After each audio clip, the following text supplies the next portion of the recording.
Sema kwamba hivi, lakini yupo mkuu wa Wajemi naye akanipinga siku 21.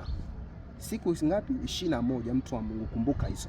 Akamwambia tena Danieli katika mausia yake, akamwambia tena hivi, lakini nimemwacha Mikaeli malaika mkuu wa vita, akawa anapigana naye, nimekuletea haya majibu katika taifa lako.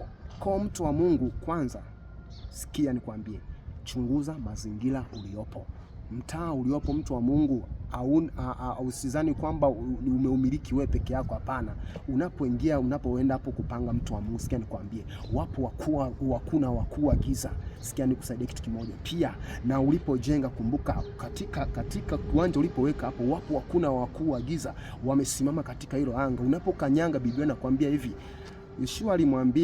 Mungu alimwambia Yoshua, akamwambia kwamba hivi, unapoingia katika mtaa huo nimekumilikisha. Kona wewe mtu wa Mungu, kumbuka, fanya maombi ya kumiliki ile ardhi.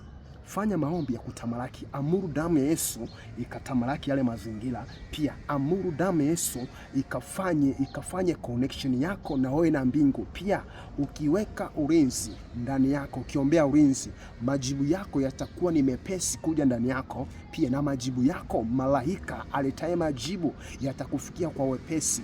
Mungu akubariki mtu wa Mungu, akutie nguvu. Simama katika maombi. Mungu akusaidie. Amen.